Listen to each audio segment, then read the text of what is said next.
அதாவதுங்க, டிஎம்கே ஆட்சி வந்த பிறகு 5 வருடங்கள்ல நடந்த குற்றச்சம்பவங்களுக்கு ஒரு புத்தகமே வெளியிடலாம். அந்த அளவுக்கு ஒரு நாளுக்கு ஒரு நாள் வந்து ரேஷியோ அதிகமாயிட்டே இருக்குது. இப்ப பாத்தீங்கன்னா 4 நாளைக்கு முன்னாடி நாங்குநேரியில 9 பேர் சேர்ந்து கிட்டத்தட்ட 2 பேரை வெட்டி கொலை பண்ணிட்டாங்க. சின்ன சின்ன பசங்க. அதுவும் போக 6 பேர் படுகாயம். அது நடந்து முடியறதுக்குள்ள மானாமதுரையில இடைக்காட்டூர் அப்படின்ற ஒரு கிராமத்துல அங்க 9 பேரு. மது போதையில, கஞ்சா போதையில அங்கேயே வந்து கண்ணில் பட்டவன எல்லாம் வெட்டி இருக்கிறாங்க. நாங்குநேரியிலையும் பாத்தீங்கன்னா அந்த சின்ன பசங்க எல்லாம் கஞ்சா மது தான். தொடர்ச்சியாக நாம சொல்லிட்டே வரோம். கஞ்சாவை கட்டுப்படுத்துங்க, மதுவை கட்டுப்படுத்துங்கன்னு. ஆனா அண்ணன் திருமா சொல்றாங்க, இது வந்து ஆர்எஸ்எஸ் பாஜகவுடைய சதி திட்டம் அப்படின்றாங்க. எங்க ஊர்ல ஒரு பழமொழி சொல்லுவாங்க, தென்னை மரத்துல தேள் கொட்டினா பனை மரத்துல நெறி கட்டுன்னு சொல்லுவாங்க. அந்த மாதிரி நாங்குநேரியில நடந்த பிரச்சனைக்கு பாஜக ஆர்எஸ்எஸ் தான் காரணமா? இங்க ஆளுங்கட்சி யாருங்க? பாஜகவா இல்ல டிஎம்கேவா? யாரு ஆளுங்கட்சி? சட்டம் ஒழுங்கு அந்த அளவுக்கு கேவலமா, படு கேவலமா இருக்கு. அதை கேட்க துப்பு இல்லைங்க யாருக்கும்.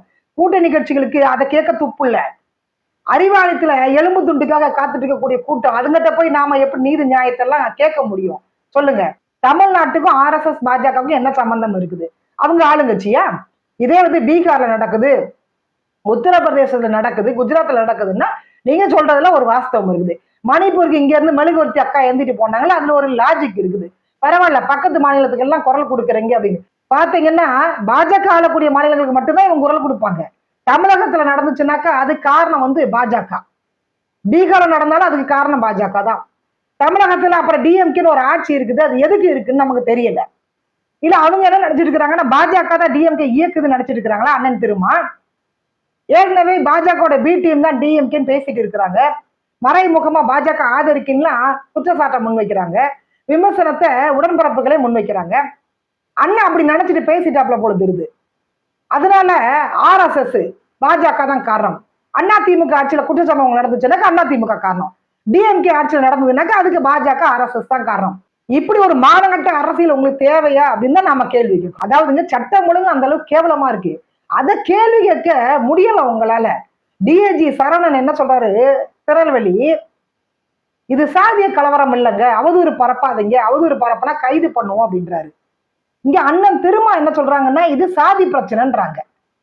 இந்த சாதி பிரச்சனையை பாஜக தூண்டி விடுதுன்றாங்க. இப்ப யார் சொல்றத நாம நம்புறதுன்னு தெரியல. டிஐஜி சரவணன் சொல்றது உண்மையா இல்ல அண்ணன் திருமா சொல்றது உண்மையா நமக்கு விளங்கல. அது நடந்து முடியறதுக்குள்ள பாத்தீங்கன்னா மானாமதுரையில, அதற்கடுத்து வந்து பாத்தீங்கன்னா கோயம்புத்தூர் ஏதோ ஒரு ஏரியால வீட்டுக்குள்ள தனியா இருந்த பெண்ண 4-5 பேரு புகுந்து பாலியல் பலாத்காரம் பண்ண முயற்சி பண்ணிருக்காங்க. இந்த மாதிரி அங்கங்க கொலை சம்பவம், கொள்ளை சம்பவம், கற்பழிப்பு வழக்குகள் தொடர்ச்சியாக நடக்குதுங்க. அத்துமீறலுங்க, அப்படியே அத்துமீறல். அராஜகமான ஆட்சி, ஹிட்லர் ஆட்சி. நீங்க பாத்திருப்பீங்களா? நீங்களும் பார்த்திருக்க மாட்டேன், நானும் பார்த்திருக்க மாட்டேன். அந்த ஹிட்லர் ஆட்சி தாங்க நடந்துட்டு இருக்குது. அந்த சர்வாதிகார ஆட்சி தாங்க நடந்துட்டு இருக்குது. குறைந்தபட்சம் ஒரு தோழமை சுட்டுதல் கூட பண்ண முடியல அப்படின்னா நீங்களே எதுக்கு கூட்டிட்டு இருக்கிறீங்க? உங்களுக்கு உண்மையிலே வந்து மக்கள் மீது அக்கறை எல்லாம் கிடையாது. இந்த தேர்தல் வருது, தேர்தலில் வந்து எவ்வளவு கலெக்ஷன் பண்ண முடியும், எவ்வளவு வந்து அறிவாலயத்துல வாங்கலாம், அதுதான் கூட்டணி வைக்கிறது. அதாவதுங்க, தமிழகத்தில் இருக்கக்கூடிய காவல்துறை ஸ்காட்லாந்து காவல்துறையை விட பெயர் போனது, அதை விட சிறந்ததுன்னா பெருமையா பேசிட்டு இருப்பாங்க. இன்னும் ஒரு டிஜிபி போடல. அவ்வளவு கேவலமா இருக்கு காவல்துறை. பகல நடக்கிற குற்றச்சம்பவங்களையும் தடுக்க முடியாது, இரவுல நடக்கக்கூடிய குற்றச்சம்பவங்களையும் தடுக்க முடியாது. அப்புறம் எதுக்குதான் உளவுத்துறை இருக்கிறாங்க, எதுக்குதான் காவல்துறை இருக்கிறாங்கன்னு நாமளும் 1000 வாட்டி கேள்வி கேட்டாச்சு.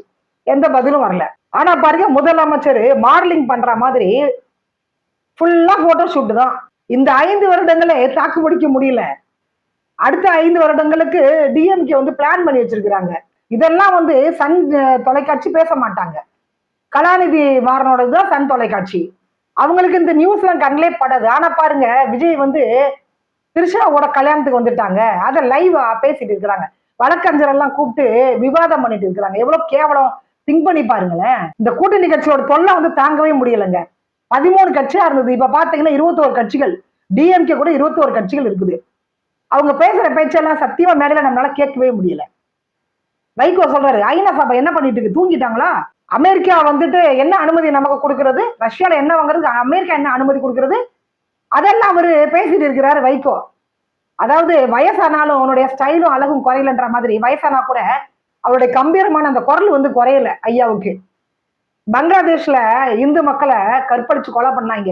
அப்பெல்லாம் வாயை மூடிட்டு இருந்தாங்க. இவங்க எல்லாம் யாருமே இதுல வந்து போராட்டம் பண்ணல.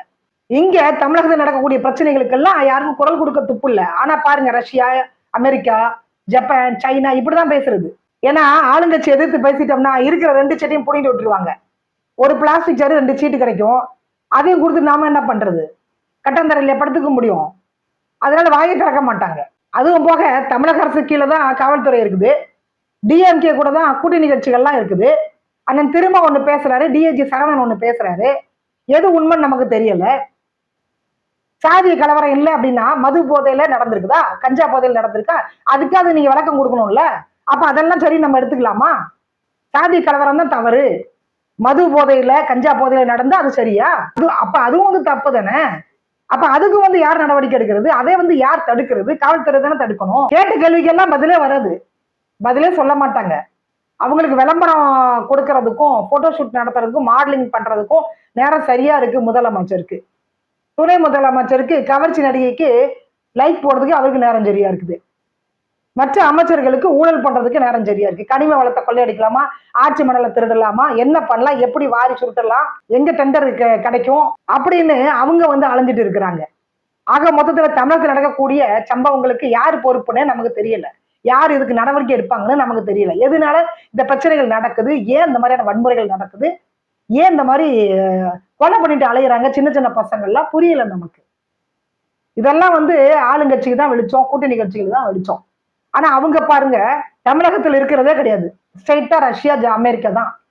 இங்க வந்து போராட்டம்ன்ற பெயர்ல இங்க போர்டை வச்சுக்கிட்டு வீதியில இறங்கி அயத்துல்லா அலி கொமேனியா வந்து மறக்க மாட்டோம் மறக்க மாட்டோம்னு போராடுறாங்க. நம்ம ஏற்கனவே சொல்லியாச்சு, இங்க போராடினா ட்ரம்புக்கு எல்லாம் கேட்காது.